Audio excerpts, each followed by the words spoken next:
At least our form of it. Some improv groups have set pieces that they've developed through improv, but we make it up right here before your very eyes. And tonight, what our intention to do is to explore with you the improv process, so you can get both an inside as well as an outside look. So, for example, the first piece that we're going to use, we'll use the body as an inspiration source to give us ideas. Let's do a little test for some of the new people here.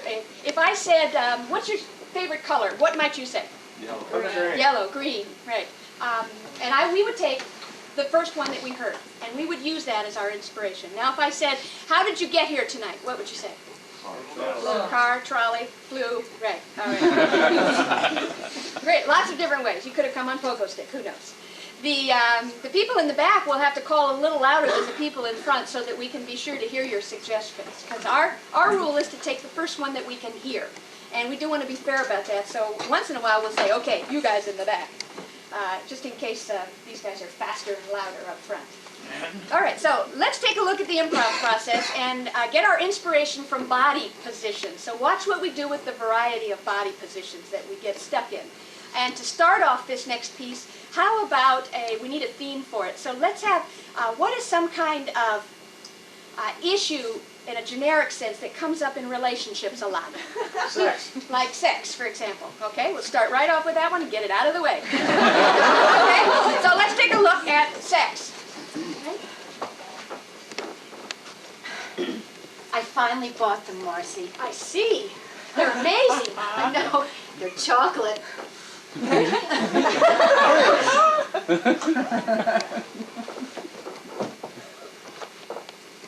tested negative last time. I hope it's still negative. Me too, honey. Here, I don't know what. you lick it. I got a million of these things.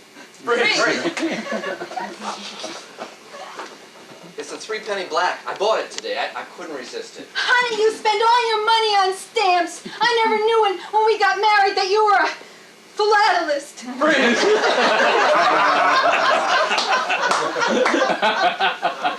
This is a horrible report card. Well, if you and Mom weren't making so much noise at night all the time, I could study. Freeze! Well, do you want it to be a girl or a boy? Or don't you care? Or do you want twins? One of each? I could have it tested. We could know beforehand. I don't want to know. I want it to be a surprise. But then we could buy clothes if we knew. One of each? Freeze. Dearly beloved, we are gathered here today in Candlestick Park.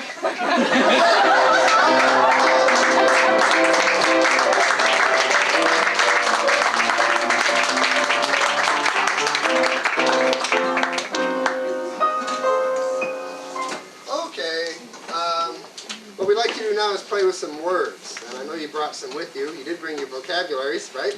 Yeah. And not two number 2 pencils. What we're going to do here is have a scene with words. We're so versatile. It's amazing.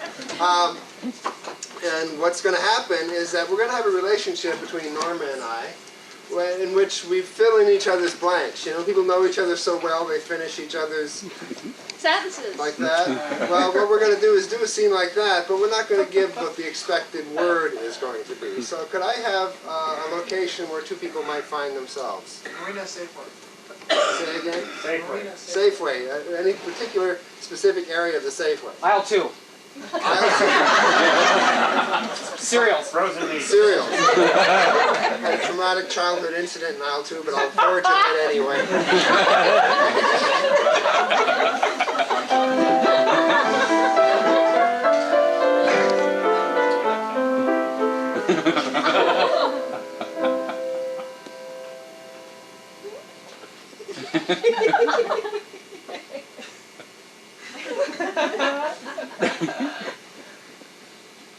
Lorraine,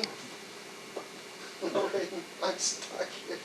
If I take my hand away, Cocoa Krispies will flood the entire floor. If you took your hand away from the last time that you took your hand away, I know what'll happen. I know what happened. You wound up having to get a shot for Or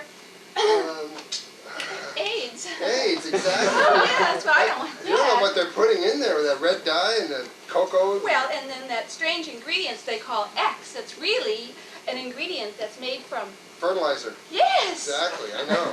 It's very deep. Oh, thank you. Now I can go take a break. Wait, Listen. wait, Harry. Harry, Yes. I want us to have a good time tonight. You promised that we would go? I know. Kayaking. Yes. Under the moonlight. Kayaking in the dark. I know.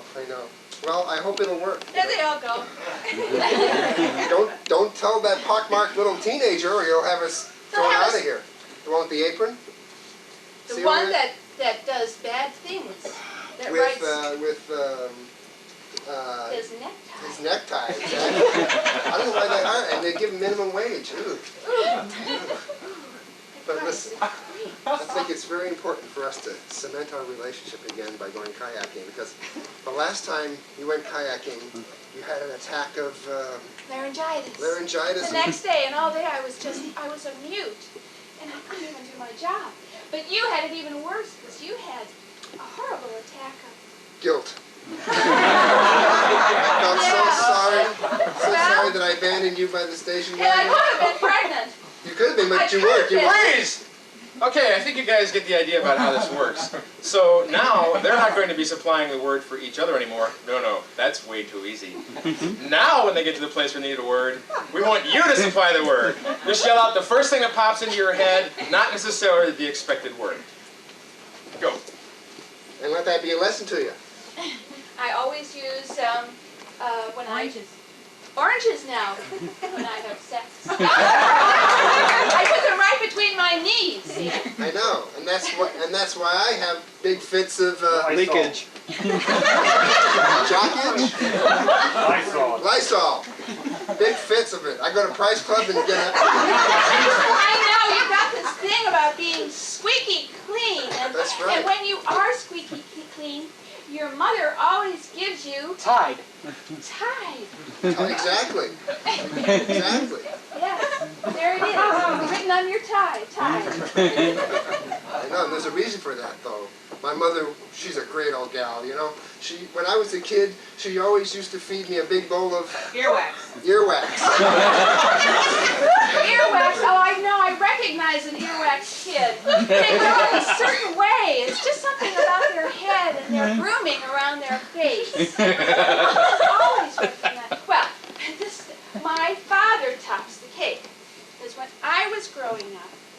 wouldn't let me go out to, The garden.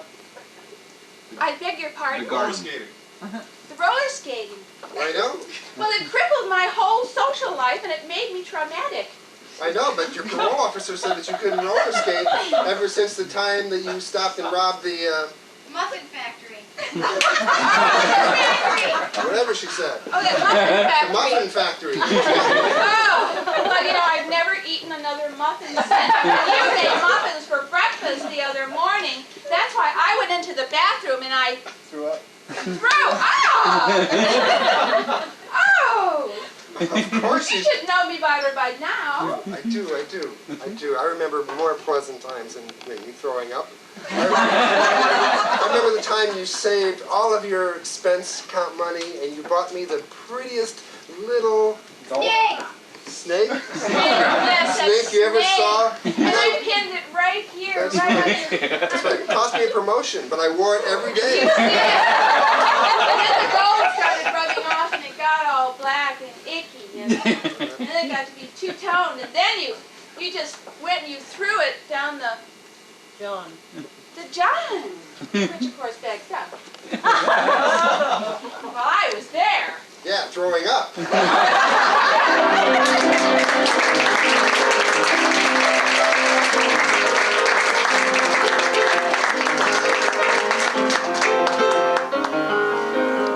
Well, that was a great, Nosebleed. yes, a great nosebleed. Thank you. Now we're going to really put the pedal to the metal, and our players are going to be really tested. You know, a lot of times you see movies and they're dubbed, and especially if you've ever seen a bad kung fu movie, it seems like that there's about 40 characters, but it's only 4 guys doing all the voices, right? The warlord has the same voice as the guy that pulls the rickshaw, who has the same voice as the American guy. So what we're going to do is a little technique that we call cross-dubbing. We're going to have 4 players in this, and they're all going to be supplying voices for each other, not necessarily at the same time they're all on stage together. It's very complicated, but to make it even more fun, we're going to put this in the setting of some kind of soap opera, because there are all these incredibly awful personal situations in a soap opera. So what's a situation you might find in a soap opera, a terrible personal situation? Family business. A family business, okay, and where is this family business located? Morocco. Brooklyn, I heard first. Alrighty, we have a family business in Brooklyn with a very interesting cast of players.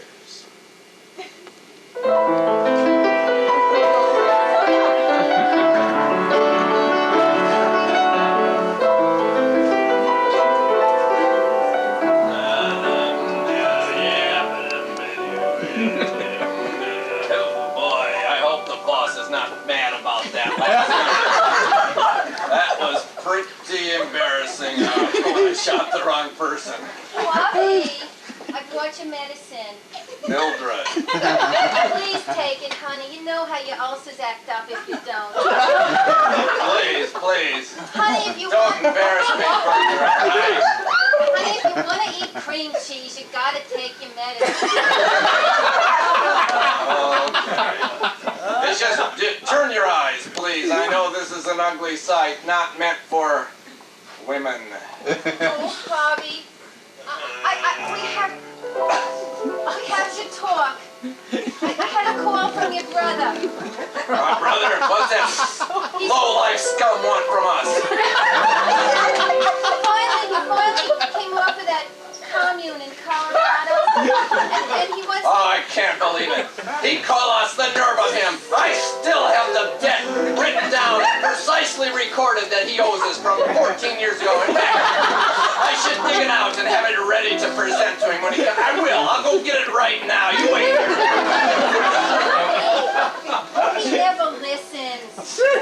God, it makes me so mad. He just doesn't treat me like a person. Hi, how you doing? Norma! Right. Oh, you came back! I'm so happy to see you, Norma! I know. Norma, you know, I want to say right up front, I always liked you. You know, your brother doesn't, but I do. And my brother's been older than me as long as I can remember. I know that, Norma. And it breaks my heart to see you two fighting like this. I think you want to come back in the family business. We have to resolve things. I have to pay back my debt and tell him that the prison time I did was for him. Let me go get him. I'll go get him. You tell him, Norbert. You guys need to mend some bridges. I'll be right back. The last time we met, he took out my upper plate. It's right in here somewhere. Why? Norbert! You're back! Yes, I am. I'm here to face the music, Mom.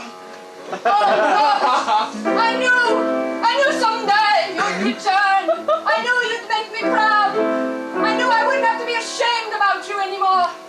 Tell me I don't have to be ashamed. You don't. I'm going to kill your other son. Norbert,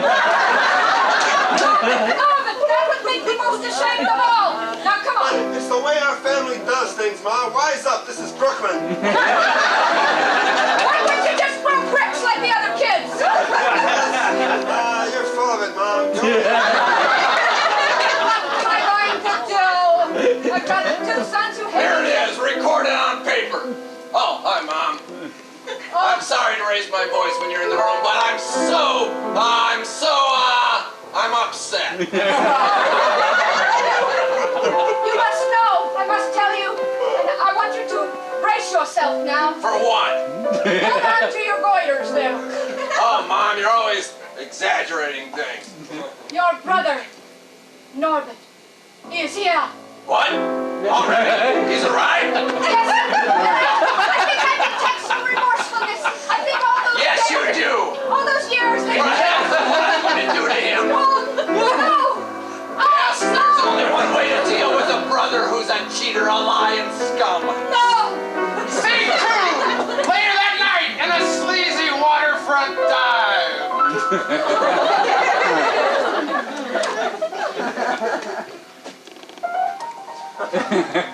Well, it's another vodka and clam juice. I love these sleazy waterfront dives. It's a place where I can forget where I came from and where I'm going and where I am. Oh, Norbert!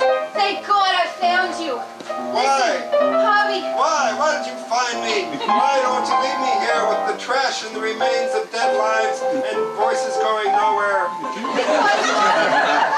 Your brother Harvey, he's got a gun. What? Don't talk when I'm talking.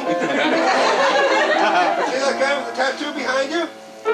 I have a picture of him in my shirt here. He's even bigger. Oh my God, Norbert, put that away. All right. You have to listen to me, Norbert. You have to come with me tonight. You and me.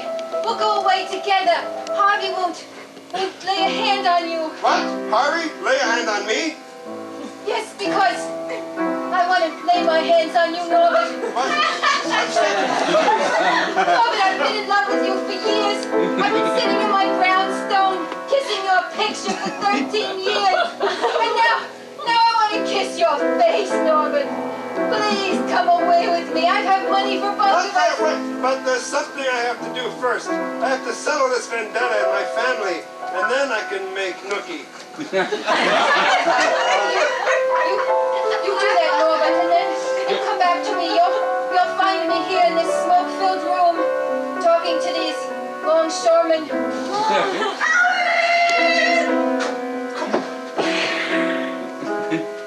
What are you doing here? No, Harvey! Stay away from me! Can't you tell? That's my brother. Don't hide him. Get out from behind us.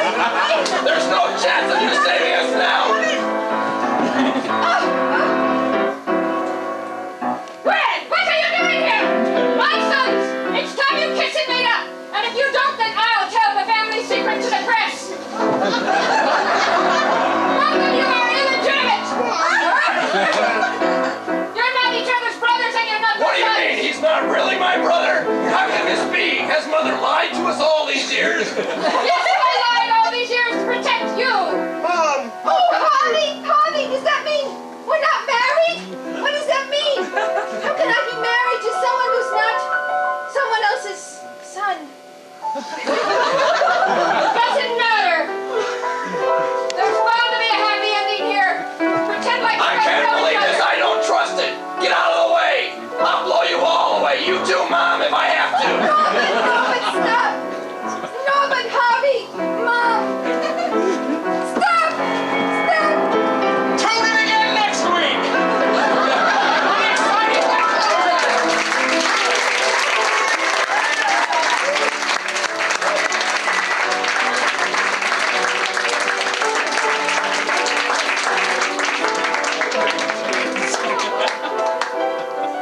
We are very pleased tonight to have 3 extremely erudite people join us.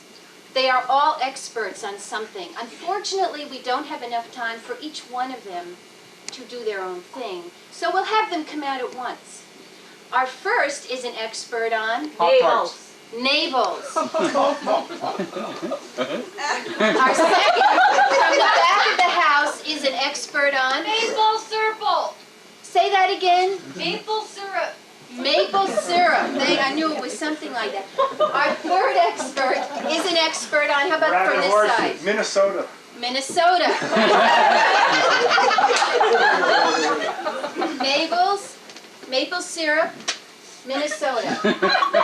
Go to it. People often claim that it's a cold state and therefore not worthy of life. Which is true, however, as soon as the cord is severed, then the fetus comes into the world and the umbilicus protrudes. It's sticky and clings to your mouth and jaws. Also to your fingers. Or the leaves hit the ground, causing a beautiful autumn and certainly one of the high points of any season in Montana and Minnesota, too. And both of those states, all states, in fact, that begin with an M. There are 2 states of umbilici, or belly buttons as they're commonly known, the innie and the outie. Primarily, the larger circumference. These will take longer to drip. They'll drip and drip and drip and drip into this nice bucket that's Filling your canoe to the top, leaving your vacation somewhat damp but still enjoyable. Only if the surgeon forgets to tie it off before he cuts it. That results... brown, clear, sticky fluid. And ripe fruit, which is delicious late in the fall, if eaten or even baked with. Yes, you too can... Pancakes are the very thing to eat in the morning. Take them with eggs or butter or cream. Sometimes swabbed with alcohol or betadine. Or even attended in the great capital of that fine city, where you can see all of the men at work making rules and regulations for you to be annoyed with during the coming year. Placing their fingers in their belly buttons, or navels, or And umbilici. twisting off the top with their hands. Pouring the brown sticky fluid all over whatever you're going to eat. It's good in recipes. And it has many lakes. That's why it's so much fun. See, I'm kind of the guy that likes to go fishing and camping, and I And think... insert the electrode into the belly button while cranking the hand-operated generator. In this way, the extracted Tree will information... just scream uncle when it's all ready.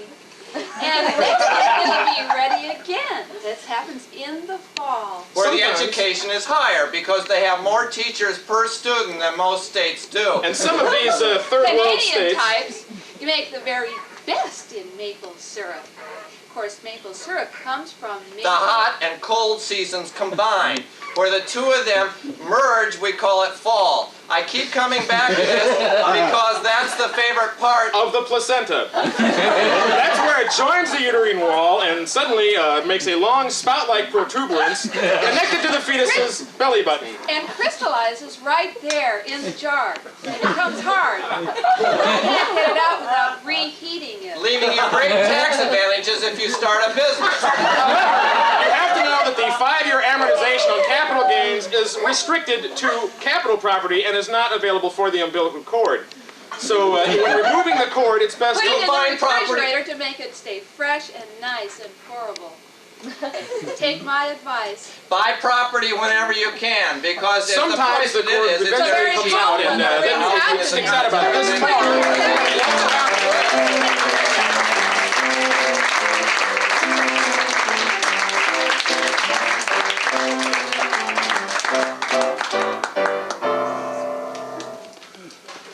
This next series of scenes, the Flash family is going to shut up.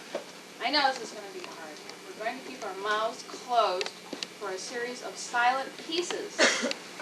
And what I'd like from you all is a suggestion of kind of a big vice, not a little petty vice, but something large. We've had thrifty, we've had greed, we've had patience. Slave trading. Now, this is a vice. What is it about slave trading that's a vice? Stealing. Pardon? Stealing. Stealing. Oh, stealing is about slave trading. Yes, that's very good. All right. Thank you. Here is Flash Family's look at stealing, a series of silent pieces. Thank you.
Oh, thank you. That was our silent look at stealing, and we took a moment to steal a few scenes of slave trading in there as well.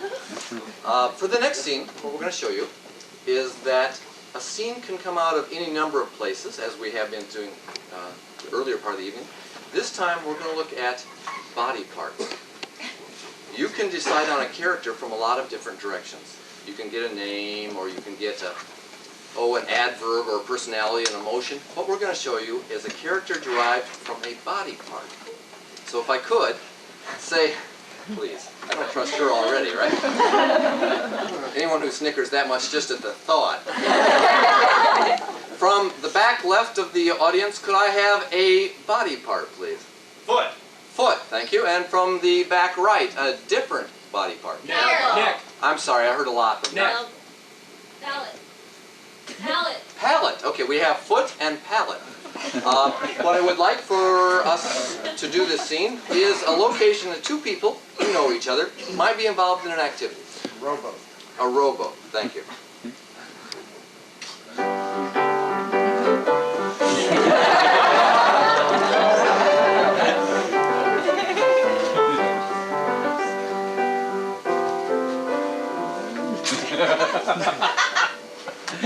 It should be by any time now. I think. I got the ticket. You think of everything? I try. I try. I got sandwiches. Peanut butter? Yep. Go ahead. You know, since I met you, it's not nearly as hard to eat. We gotta do fun things on Friday night. Oh boy, here it comes. All right, here it is. All ready. Okay. You want to get in first or should I? Ladies first. You have to hold the boat. Okay. Here, you need a ticket? Yep. All right. You have 1 hour. I show All right. 1:15. We'll see you back at 2:15. Okay. Oh, be careful. Whoa, be careful. Oh, you're letting me out.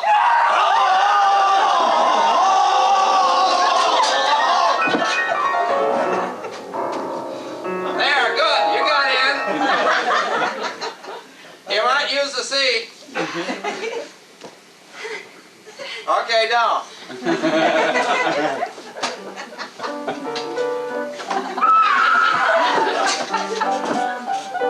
Hold it steady, please. If it's rocking, I can't get in.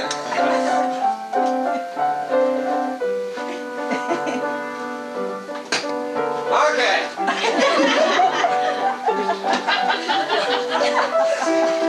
Sorry, I got it here. Just a sec, I got it. Oh, okay, good.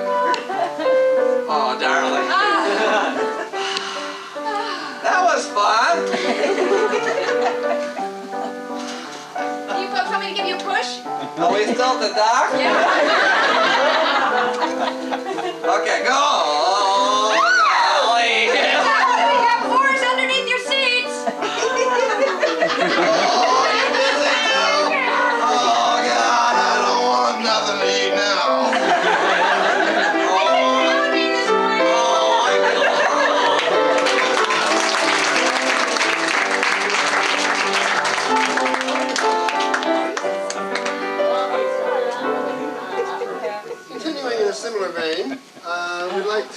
explore the idea that names project personalities too. For instance, someone named Max, you get a different mental picture than someone named Arturo. You know, they're not the same person. Even Billy and William are two different people, even though it's in fact the same name. Or Mindy and Anastasia. You know, two different people. So could I have a male name that conjures an image of a person? Who? Cecil. Corwin, I heard. Somehow I heard Corwin. Okay. And I'm on a roll. Okay, shall I go with a female name? Lucinda. Lucinda and Corwin. And where are they? Bowling alley. Bowling alley, of course.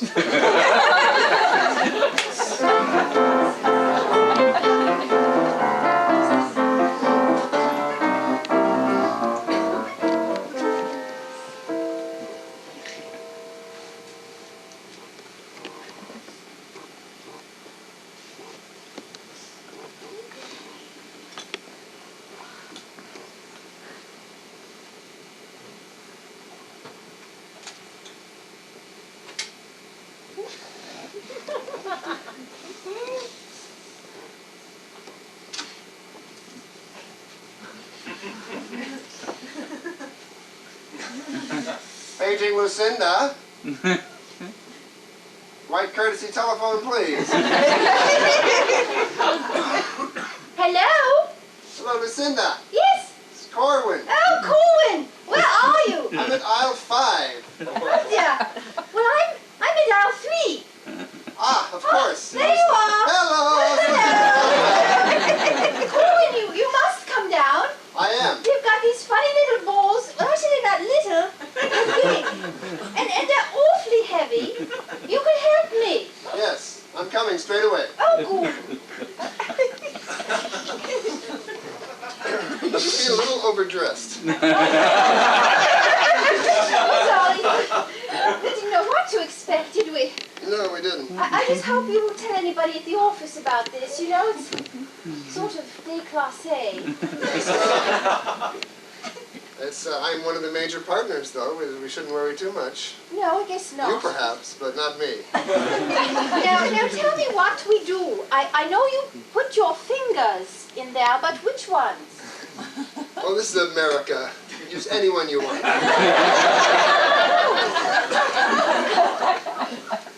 Just get a good grip on yourself, Lucinda. It's in the follow-through. Oh, darling. Thusly. You're so poetic. I'm sorry, I forgot my... Whatever is that for? Now I'm at one with my ball.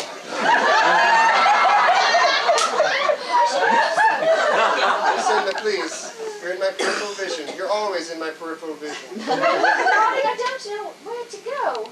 This is so small here. Away from the alley, Lucinda. Okay. Shall we be sportive? Well, shall we? Oh,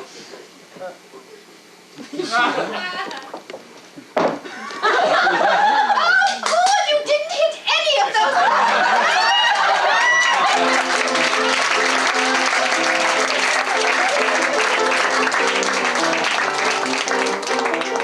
And for a third look at inspiration from a character, we'd like to use animals as a source now, as a way to create something. So can I have Hippo. a kangaroo and a hippo? So we're going to use kangaroo and hippo. Now these are people, they're not kangaroos and hippos, but we're using that as our character inspiration. And where are these hippo and kangaroo like people? They're at a singles bar. Of course! Thank you.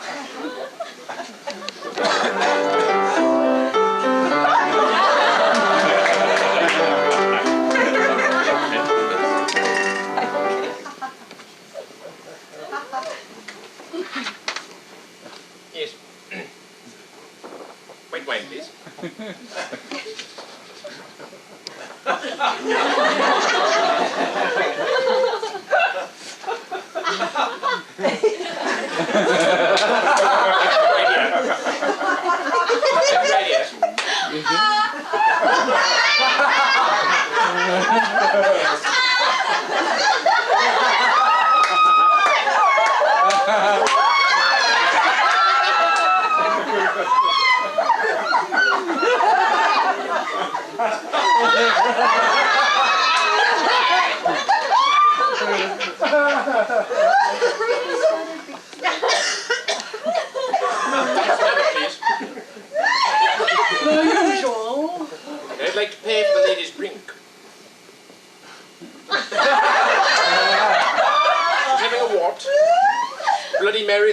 salted celery, all right.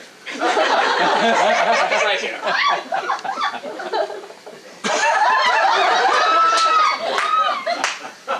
Thank you.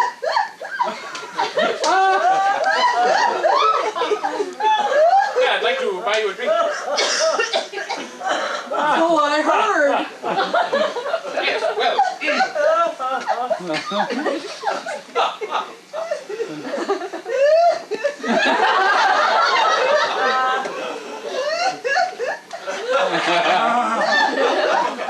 Right. Certainly is warm in here. I have that effect on men.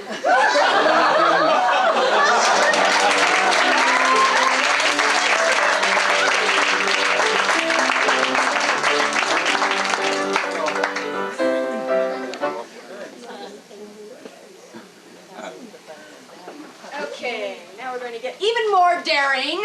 We're going to use 2 lines as an inspiration for this next scene. A first line and a last line that you will provide. And the player's job is to start with the first line and to work their way, improvising their way to the last line, and of course have it all fit and make sense. So, so we want to get the last line first, because the last thing I want to say to them before they start the scene, of course, is the first line. So, somebody give me a line that you might overhear, for example, out in public from somebody, some short sentence. It was potent and sanitary. It was what? Potent and sanitary. Okay. It was potent. I hear that all. And sanitary.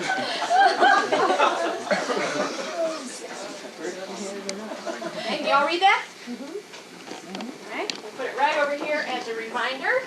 And where would you like to have this scene take place? The lingerie department in Macy's. The lingerie department in Macy's. Okay, that's what we have to see. All right, so we have, it was potent and sanitary as our last line in the lingerie department at Macy's.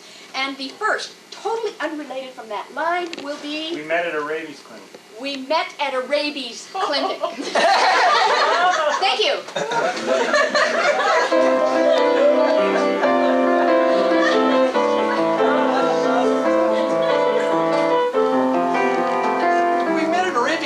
Wasn't that enough for you? Why must you drag me through all of these events like this?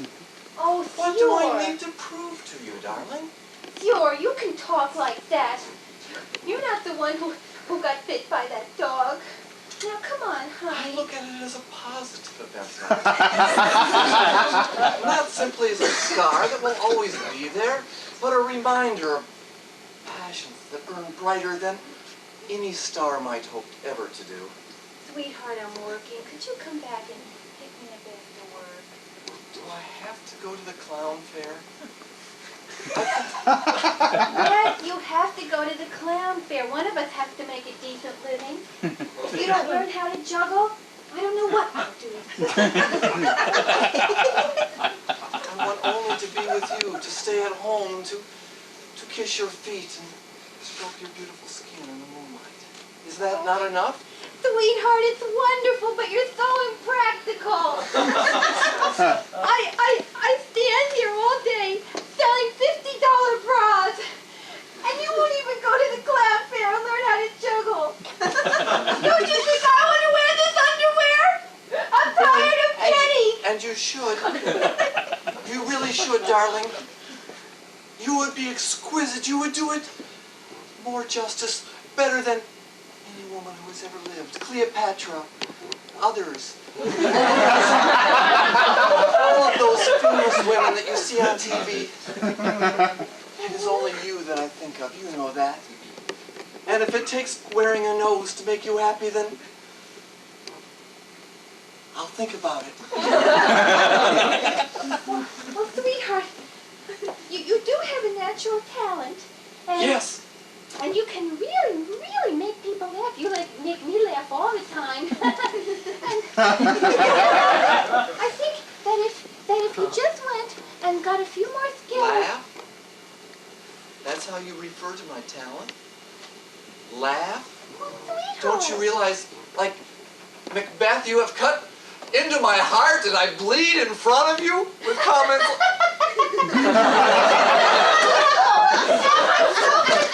I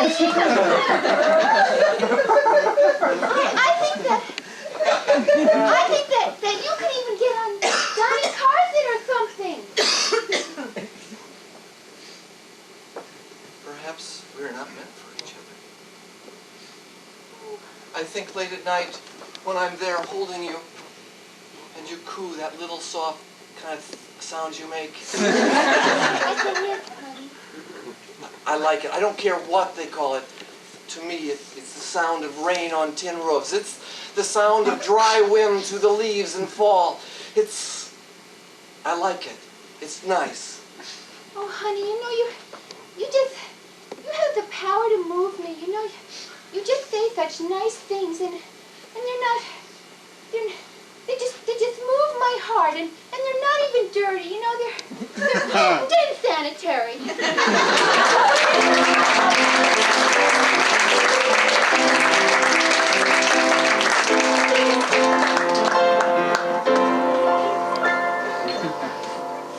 You know, perhaps one of the most mysterious creative events is what happens inside the novelist's mind when he's slaving away at his pad of fool's cap, pen clutched in his hand, or my fool without a cap, or at his word processor or at his electric typewriter. And so we'd like to give you a glimpse into what really happens when a writer is creating an exciting, adventurous narrative. So to help us write this story, I need from you a dangerous location. Submarine. A submarine. And from somebody way in the back, could I have a style of story? A literary style. Mystery. A mystery aboard a submarine. Get my IBM cranked up here. Okay. Hard to breathe. Chapter 7. In the periscope room. Lieutenant Felicia Goodbody. I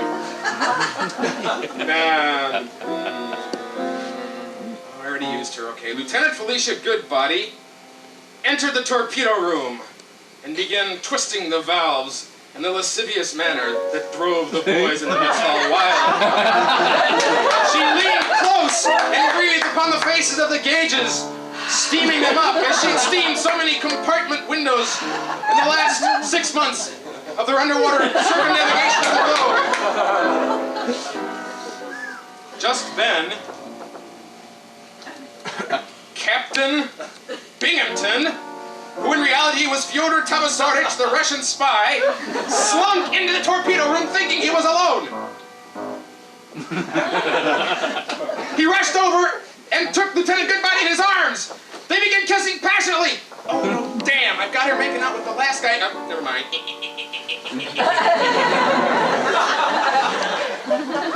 Okay.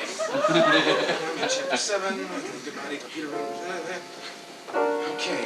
Captain Binghamton, who was in reality Fyodor Tasarovich, the Russian spy, slunk into the torpedo room thinking he was alone.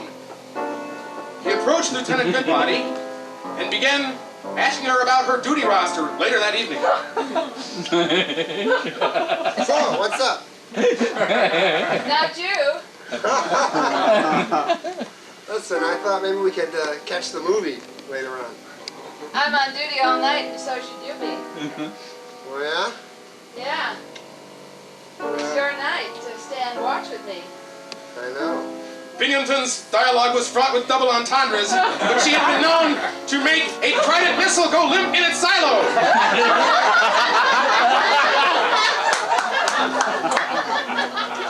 Listen, I want you to help me. I want you to try to get friendly with Frank. Binghamton, a.k.a. Tasarovich, the Russian spy, made his move. You know, Frank, I think he's been shooting his mouth off, and I want to know what he knows and who he's told it to.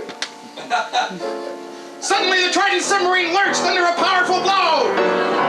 The emergency lights came on. Binghamton and Tasarovich, who was Binghamton and Goodbody, wound up in a heap on the floor, embracing each other, lips only inches apart. Just then, a cold draft of seawater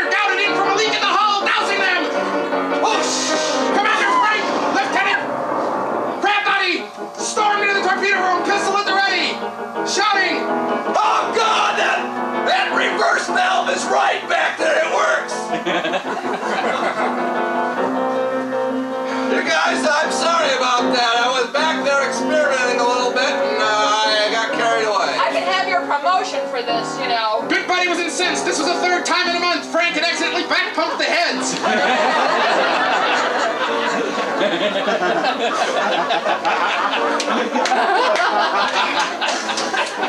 Yeah, can I do anything before I go back to my job? That's it. Okay. Clean up the mess you made. Wait a minute. I think I can solve this whole thing. Arrest her. She's a spy. What? I just want to clean up the water or something. Are you kidding? You guys are jokers. Good buddy had no notion that Tassovich, who is really Binghamton, who is really a Russian spy posing to be a submarine commander, had earlier that morning planted in her locker secret microdots. Look. I'm above reproach. My record has no blemishes on it. How dare This is great stuff. I found all of these in Goodbody's locker. They're just like that one. Yo, woman Cramden came in with incriminating evidence. Pieces of plastic. They're great. The submarine lurched again, klaxons stridulantly calling for attention as damage control parties rushed hither and yon. Suddenly, a torpedo was activated. Its nuclear warhead was fully armed. Oh, they were only seconds from death. What have you done? They were only seconds from death. We're only seconds from death. They were only seconds from death. Close the hatch! Close the hatch! They were only seconds from death. They were only seconds from death. They were only seconds from death. They were only seconds from death. They're only seconds from death when Tazarovich decided to deflect and pulled the missing code key from his pocket, saving them all from World War III. This is it! I am Amerikansky. Take me. Harcourt praised Jovanovich. Here I come.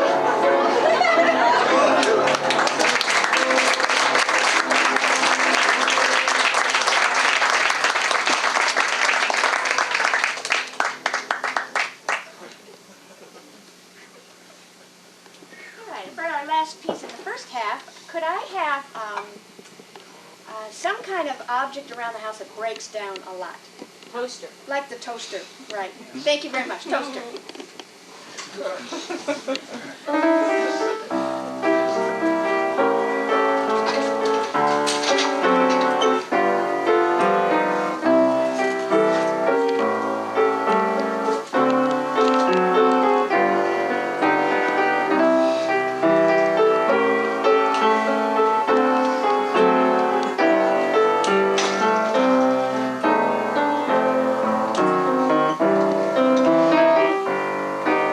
Well, I met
out in the hallway and some popcorn to enjoy.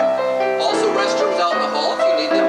We'd also like to remind you that I believe each of you got a slip as you came in the theater tonight, which will be used in a raffle, which is the first thing in the second half. So be sure to come back. See you in 10 minutes.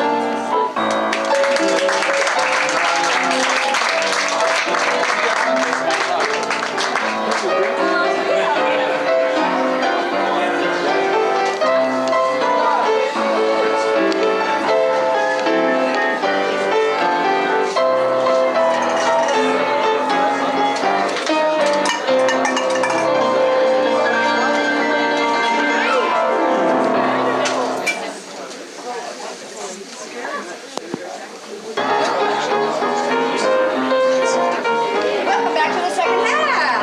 One of the other fun things that we're doing this time is, oops, this lady has a couple.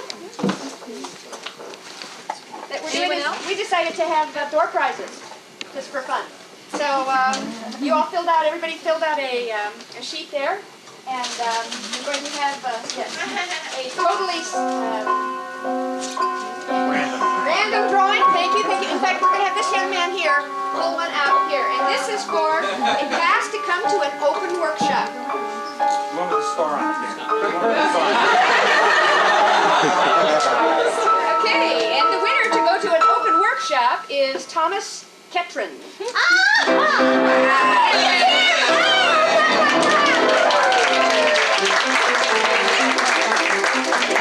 I'm just proud of yourself. Okay, great. And now the why don't you do it?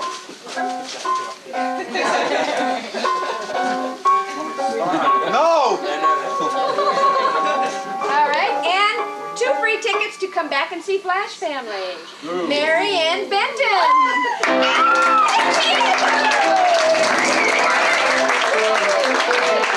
If you're wondering, we can't reach past the second row. That's right. Tell which one's in the second row. Isn't that amazing? The second row was the lucky row tonight. Now, these are going to go back into the basket because at the 5th show of this run, these combined with all of the other ones where we've been collecting all this series will draw for our grand prizes of 2 Flash Family sweatshirts and an hour of the Flash Family at your party in front of your friends. So, hang out, stick around, come back and put another sheet in the basket, and you don't have to be here to win. We'll call you if you win. So, have fun? Okay.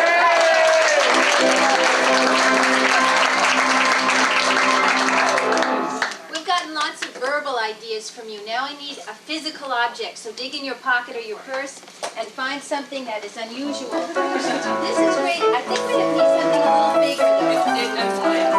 Oh, it does. Okay, we've got it. Thank you.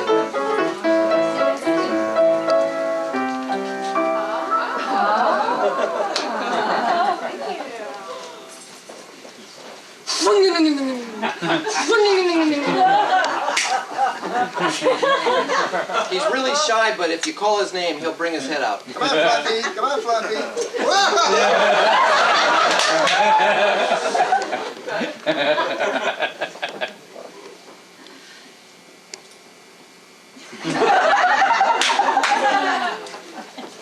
Potent and sanitary. That's better.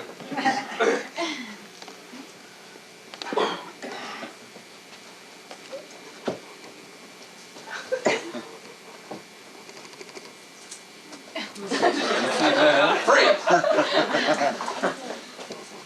Have you stopped eating the French fries and the oily food? Oh yeah. Okay.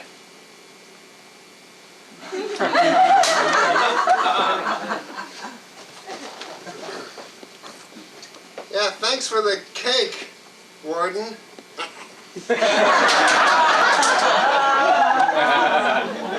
Okay, now you say you were abducted by alien beings, Mr. Flyshacker? Well, we'll see about that. Now your brain scan is normal.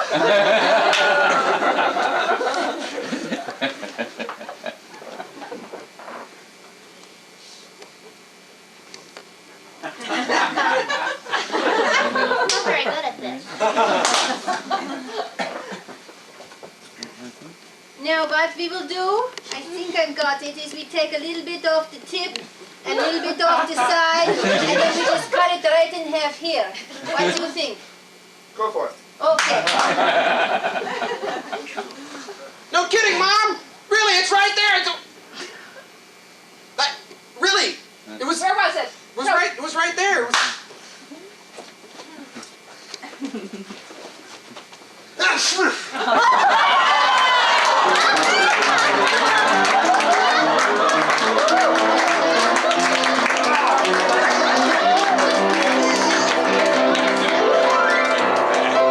That's disgusting.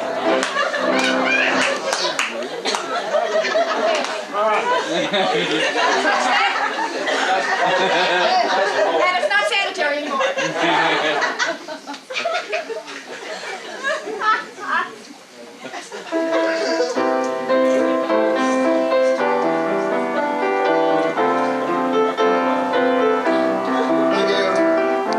Continuing with the high tone of the evening.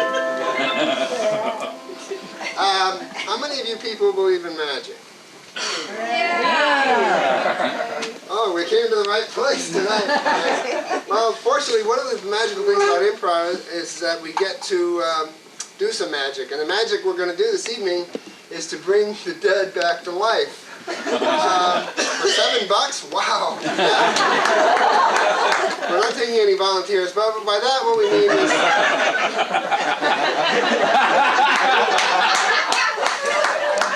This part we're doing someday for a montage object. We're going to get, Mrs. Bates or something. What we're going to do is bring people back from the past, people who once lived or never lived, and have them come through the mists of time. We thought of bringing back Diane Feinstein, but tonight we're going to reach even farther back than that and bring back one of the experts on magic of all time, one of the greatest magicians, sorcerers, people of the occult that time has ever known. Ladies and gentlemen, I introduce to you Merlin the Magician.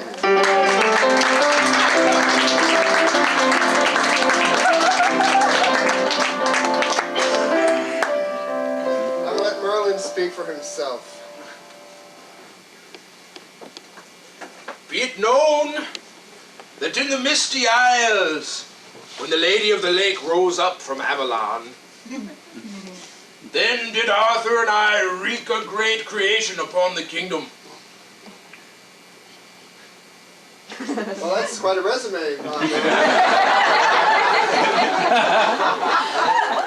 I know the audience is just dying to ask you questions, so why don't we just throw open your annals and see if we can clear up any mysteries. Arthurian scholars out there, anybody have a question? The diameter of the round table. The diameter of the round table. He's an interior decorating. Metric, and, please. Right, he's doing a Camelot motif in his house, and that's the size of the diameter of the round table. The round table was a magical construct so built that it would contain no more nor no less than the brave and hearty souls who were pure of deed and thought, who could surround it on one night and sit in the king's presence. Maybe you better ask Bob Villa. I don't know. This old house. What was in the Holy Grail? Oh, of course. Men died for this Holy Grail. Right? What was in it? Well, it's been a secret. I know. So we brought you back. I'm getting to that part.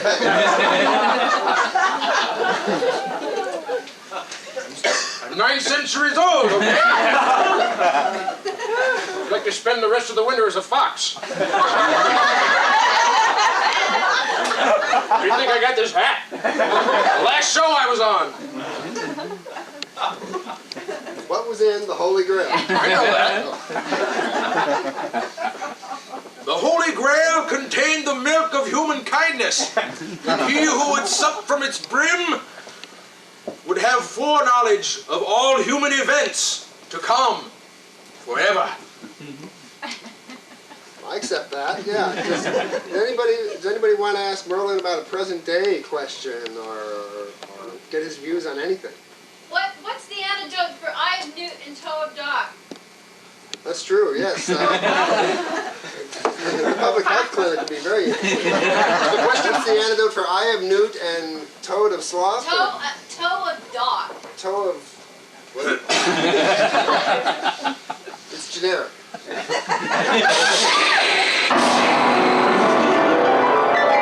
antidote for eye of newt and toad of frog. Toe of dog. Whatever. These generic spells are all alike. It's a drop of blood from the talon of the basilisk, mixed with the humorous vapors that exude from the ground near Mordred's bane.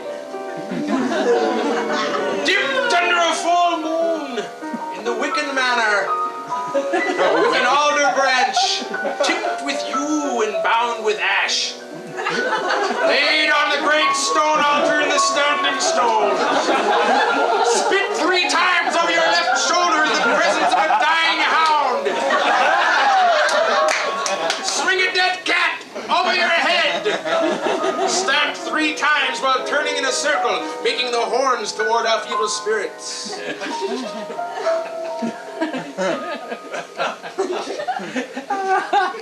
I left out the part about the thing that keeps the devil away. Sorry, we don't want to give them too much all at once, so why not? Kids, don't try that at home. Another question for Merlin as long as he is levitating. Where's Jimmy Hoffa? Where's Jimmy Hoffa, Merlin?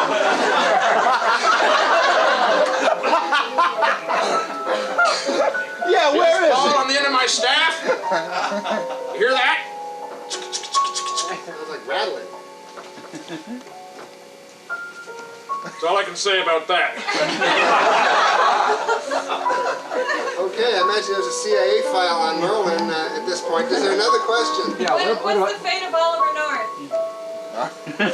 Who? Oliver North? What will be the fate of Oliver North? Oliver of the North. He's not one of the original Knights of the Round Table. I can show you some gloves to go with this hat.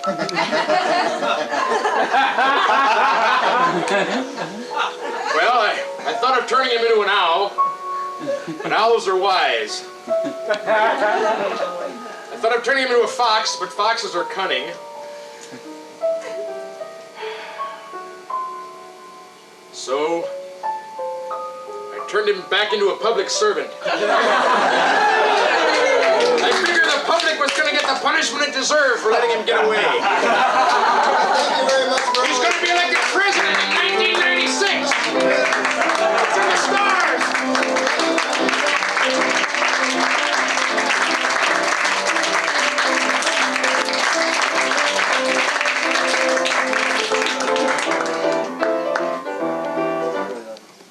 Well, that fulfilled a lifelong dream for me. Wow! The next part of our show is called Life, and this is a free-form part of our show. It's a series of scenes that we get a suggestion for.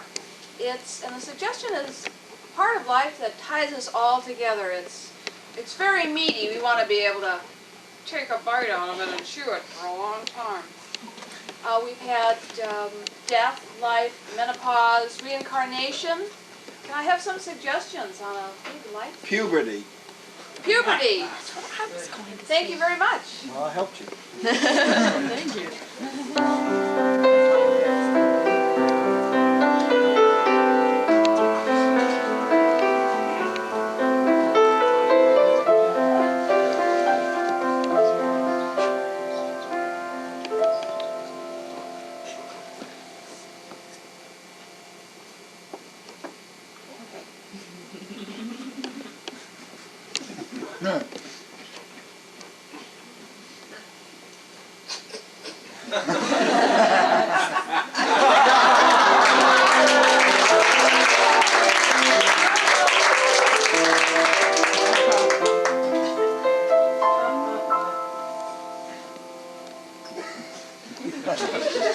He does whatever it is.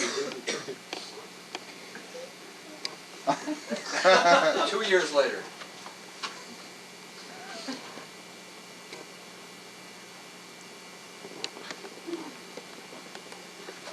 4 years later.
Hi, Biff. I like the dead rockers. It's his turn. He's supposed to say something back.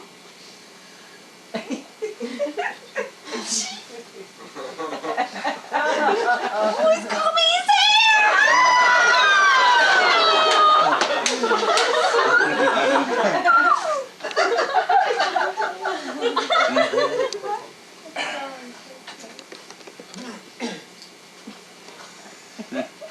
Okay, I admit it.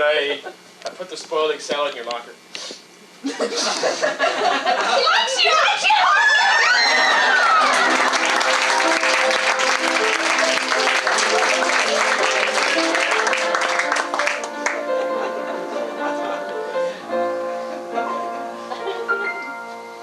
Puberty, an incandescent inflammation of the brain and all the hormones running amok with flux and intentions of grabbing and lusting and feeling any self-confidence that is left after it has been shredded by the people that pretend to know what is best for you and how to do it. And don't worry, when you grow up, you'll do it better than I, because you are my only and one.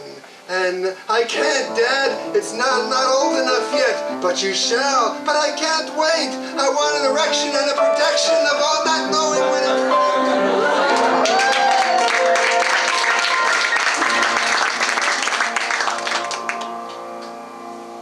Actually, this is very typical. I mean, you should expect this at the age that she is. Pull the chair. I know, but it's so disturbing, Doctor. Well, when you think of this as a normal event, then it takes away some of the disturbance. So sit down. We'll call her in just a moment. But let's just deal with your Can you give me feelings. an idea of what you're going to say so I'm prepared? I mean, one of the problems I'm having is that she comes off the wall. It's like I have no idea where she's coming from. It means nothing to me. Well, now, when she was in last time, her main complaint was that you never listened to her. So that may be the key, is for you to just start listening a little more. But she doesn't make any sense. She isn't supposed to make sense. Well, then why should I listen? Because she will make sense someday. And I have to wait through all of that garbage till then? Yes, well, I'll tell you what. I'll tell you what I'm going to do. Instead of this session of me probing questions and getting a dialogue going, why don't I translate for you? We'll just have a discussion I about see. something, and Maybe I'll I would translate. understand basically what she's saying. Yes, of course. Melinda. Melinda. I'm going to let you sit in my chair today, Melinda. Because we're going to do something. Tubular! We're going to do something a little different today. Like, I like being in the adult seat. Great, great. She likes feeling responsible, in charge. She likes having some authority. Now, That's what that meant? that's what that meant. Now, what I'd like to do is, I'd just like you and your dad to talk about something that bugs you, and I'm going to just sort of, as a person, not be here and be, like they have at the UN, I'm going to be I'm not supposed to look at you, huh? You're just not going to be around? I'm not going to Hey, be don't around. lip off, okay? All right. She's clarifying the rules of the game we're about to play. Now, I'll be like the translator at the UN. Oh, this is going to be fun. She's going It's not to supposed to be fun. It's She- supposed to be she's- instructional. This is costing me $50. He's feeling tense about the money being spent, so he's not sure yet of the value of this particular process. I have to pay for this crap? She didn't realize that this was being paid for. Never, now, you listen to me, not to her. I'm the translator, all right? He's not going to hit me. I can say whatever I want to, right? Absolutely. She's feeling some concern for her physical safety. She's either felt nervous about that in the past, or yes. He's grody in the bathroom. He's, Like- excuse me, grody in the bathroom. Oh! It's like I go in there and he's Just doing... wait. Grody. Go ahead. Well, I go in there and he's... Well, how can I... he's a man, and he's doing grody things. She's uncomfortable with your masculine presence. Would you tell her if I wasn't a man, she wouldn't be here and she ought to thank me for it? Well, you should have told that to Mom Wait, before she left. He's not feeling any gratitude from you, and she's now expressing some anger over your separation with your wife, which she's projecting on you because you're the one that's here. All right? Breathe, Mr. Mackenzie, breathe. You drove her out of the house because you did grody things. Hey, listen, I'm going to talk directly to her. If you don't get her to stop the lip, okay? We need to define what grody is because I'm unclear about the whole... You're not clear. I don't understand anything she said so far. The gestalt of grody isn't clear to me either. So describe some grody things, Melissa. Your carpet. Is it the color? Is it the texture? It's not vacuum. Look at that. It's Are you referring to my carpet? I understand, bro. Yes.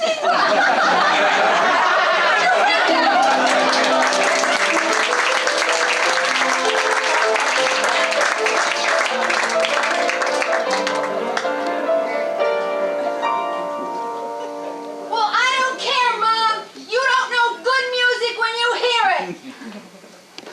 You keep that music turned down. It's my last word on the subject. She just doesn't understand. She doesn't. You don't understand, Mom. He was the king.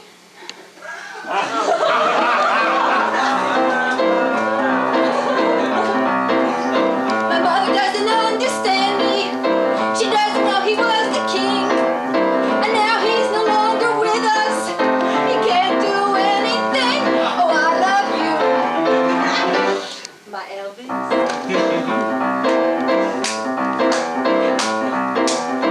Please come and dance. Please come and sing. Please come and help me celebrate the king. I love my Elvis.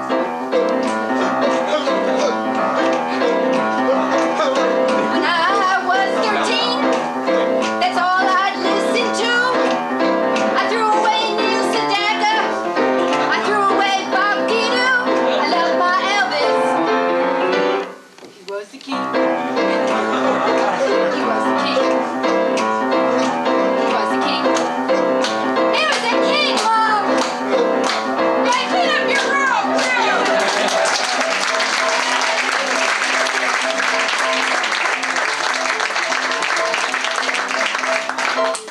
What is it that, from your experience with puberty, what's an issue that you remember being especially difficult? Sweaty hands. Like sweaty hands? Okay, very embarrassing. All right, so let's take a look at sweaty hands.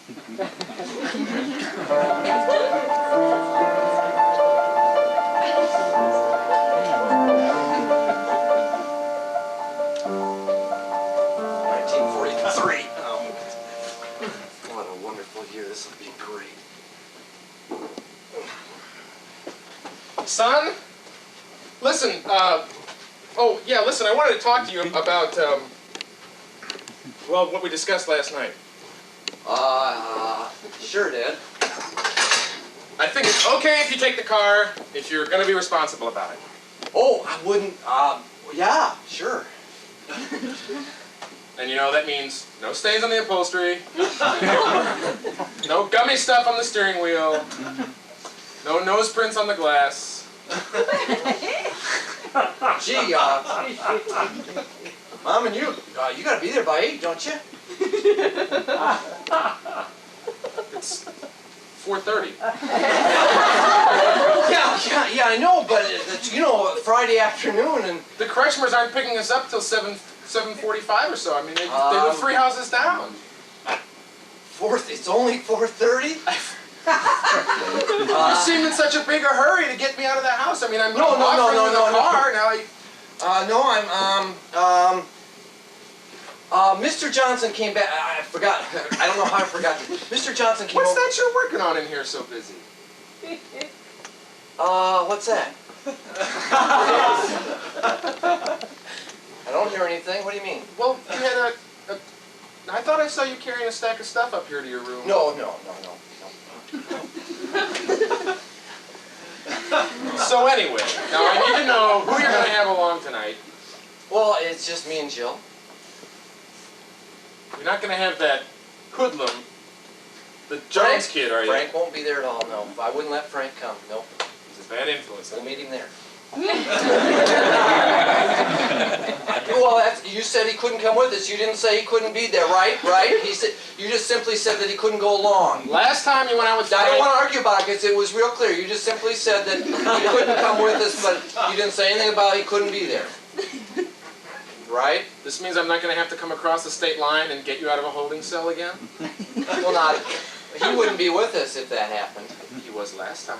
Oh, I know, but that's part of the promise. See, well, I don't want to argue about that because you get in a bad mood and then you stick around. And I wouldn't want you and Mom to miss the theater. And well, wasn't I going to tell you something about Mr. Johnson? Oh yeah, he wants a lawnmower back. Maybe you should take it over now on the way to the theater. Well, maybe you could take it over for me. I would, but my foot hurts a lot right now, and that's it. Yeah. Oh gosh, Dad, I don't think I can right now. I'm gonna because of the date and everything. I better rest it, okay? Of course, I could help you if you wanted to get if you wanted to get out of here and help me. We could Son. Yeah, Dad. Why are there 62 issues of National Geographic on your desk?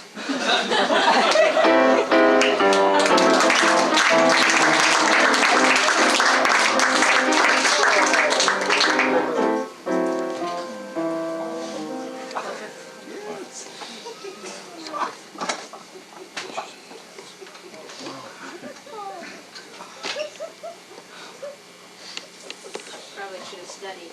Probably should have called Mrs. Baker and told her I'd babysit, and I probably should have finished the dishes, and I'm too tired.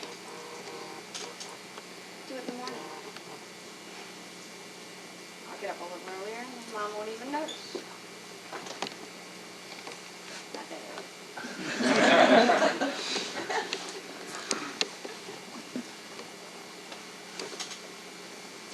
Sure is a drag. I gotta do all the work.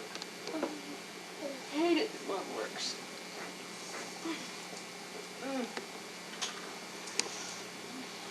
You have to be the woman of the family now, Emily. I have to work and make money for both of us. You must be the woman, the woman.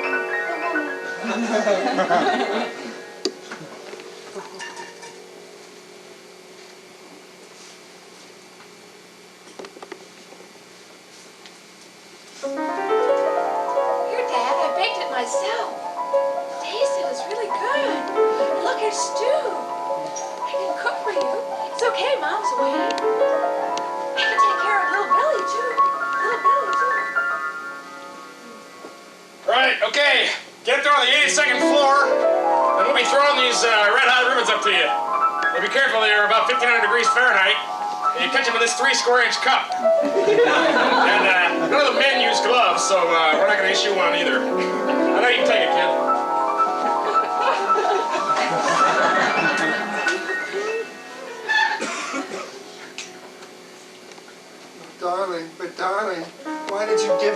children. All our lives we wanted to have a family, and you just got tired of them and sold them for whiskey.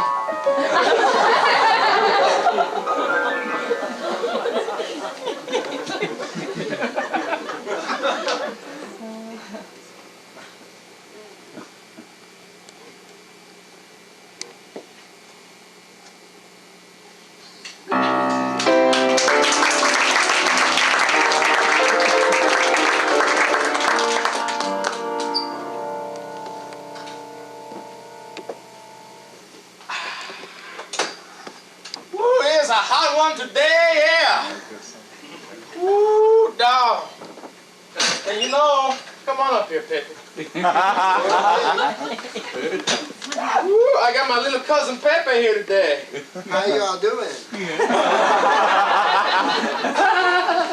come to get the facts of life from me, his uncle, Louis Vuitton. Woo, Pepe. I'll do it. Explain how it works. Well, you know, sometimes Pepe, we out on the elbow. And, we see some alligator, Yeah? you know, some white cranes, Yeah? even some crayfish. That's true. And sometimes, you know, in the spring, they look like they're dancing, you know, like them cheek by jowl folk down there to the Zydeco. Oh, like the mambo. Only kind of not necessarily front to front. No? What is the purpose of this? Well, they're not trading phone numbers, boy. I got to tell you one time, it's a natural thing. And you're old enough to know about this now. You're 18. You know, your mama raised you a Christian boy. Yeah? Ooh, I guarantee she's strict. You know, your daddy, he's 48. He still got to be in by 9 o'clock. And that on the weekends. So I got to teach you about this thing, what's called puberty. Say what? It's like, you know, when the bayou been dry, when the snows are all dry, the buds and the flowers, they all go inside. You know, that's you until you're about 18. That's where I am now. And then when it rains, and the snow fill up with water, then all that life comes springing out all over the place. The buds bust out, the crayfish come out their holes, and the gators, they come out and dance together. Oh, yeah. Well, that's what's happening to you right now, boy. It's a party like. It's your body having an open house.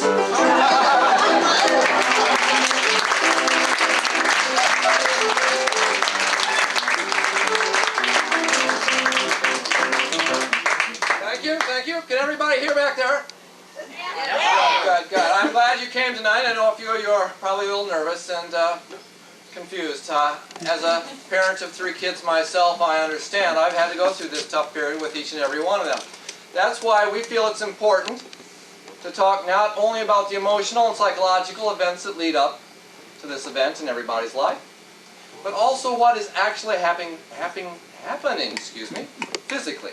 This is a biological change after all. And perhaps you'll feel better and more reassured about this change when you actually realize what is going on.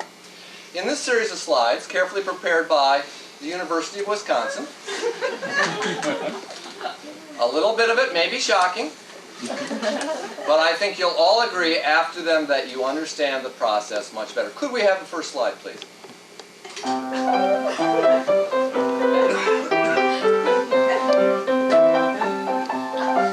Here at the level of the cell, it all begins. The Y and X chromosome are integral in the formation of life, and it is the distinction between them and the combinations of them that determine boy from girl, man from woman, the essence of life. Next slide, please.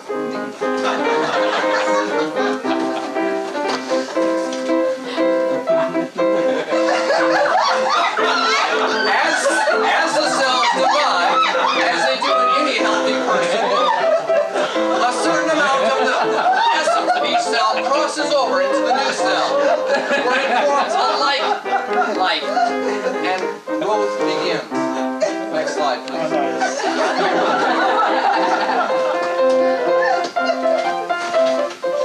As you can see here, cells grow into organs, glands, and the other essential parts of our bodies. Next slide, please.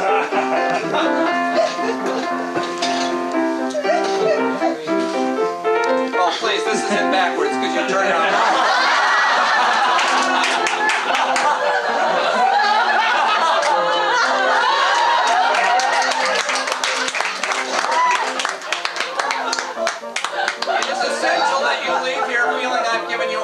And straight facts. I wouldn't want to confuse you any point.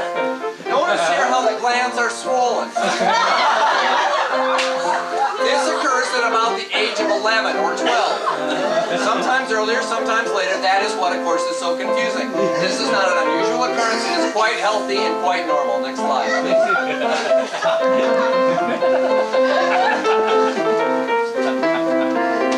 I really should have the match to this because this shows. Well, okay, I'm a little embarrassed about it also. But this shows the sperm cell that has congealed in an unhealthy fashion,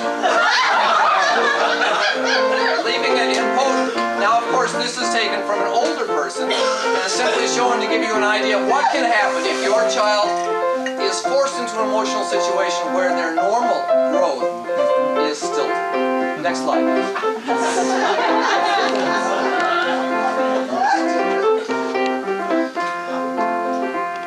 Here, I threw this in just to give you an idea of how much fun it can be to grow up if your parents understand you. Here you see kids at normal play. A party, it could be any party. Notice how they feel free to express themselves and to be in touch with their bodies. This is what we're going for. Next slide, please.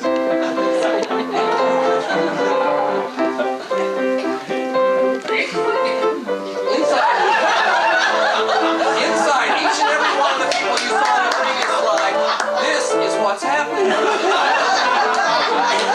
In fact, each and every one of their cells is being stimulated by the play. The emotions being traded between them and the excitement they're feeling is translated down to every little piece of tissue. As the cells get excited, they start to bounce off of each other. Next slide.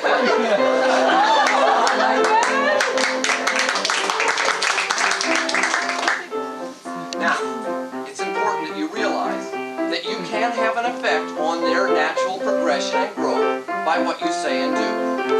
Note these cells. These cells show an abnormal repulsion to each other. That's caused by feeding them too many healthy foods, having them in too early in the evening, and making them study too hard. I know that sounds bizarre and perhaps against the natural grain of what we've accepted as normal here in the United States, but believe me, I've tried it on my kids. It does not work. The next one.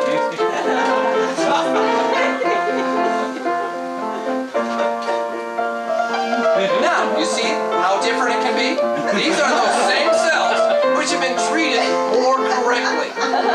This is what you're striving for. Each and every one of you when you go home tonight and you look at your little Johnny, your little Sally, or whatever you have at home, and you think about the coming days. Think about healthy, rosy cells like these. Cells that are attracted to each other. Cells that are bound to split and grow into tall, healthy, vibrant people. So, don't lay down too many laws. Don't make them eat the greens of the table. And by all means, let them use the car whenever they want. I hope this gives you a clear image of what's really going on inside the body and went on in yours at one point. Thank you.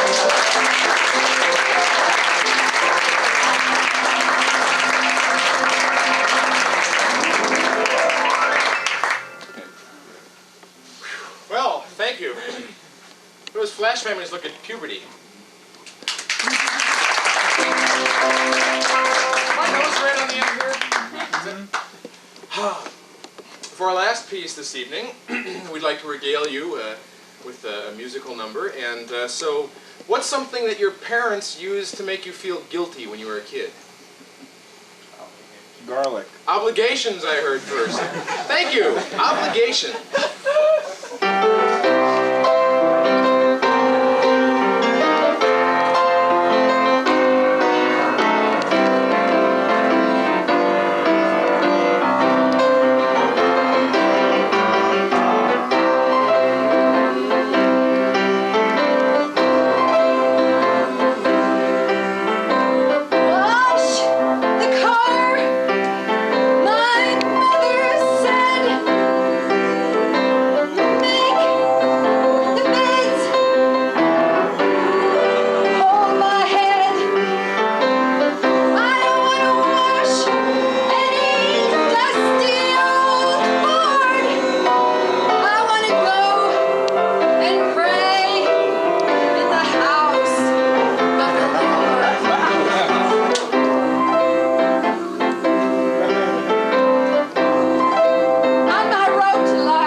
in life you really only have one obligation, and that is to be a lamb on the Lord's plantation.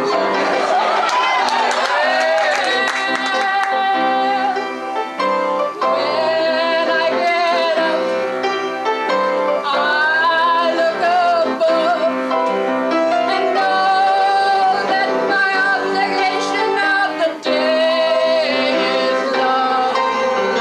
I will wait for you to see. Come, let's be together again. Obligation! Obligation! Obligation! Obligation! We got obligations! We all got obligations! We got obligations to a bird! We got obligations to a bird! We got obligations to the Lord! Hallelujah! Hallelujah! Obligations! Say yeah! Say yeah! Say yeah! Say yeah! Take me, Jesus! Take me, Jesus! Take me home! Take me, Jesus! Take me home! Brother!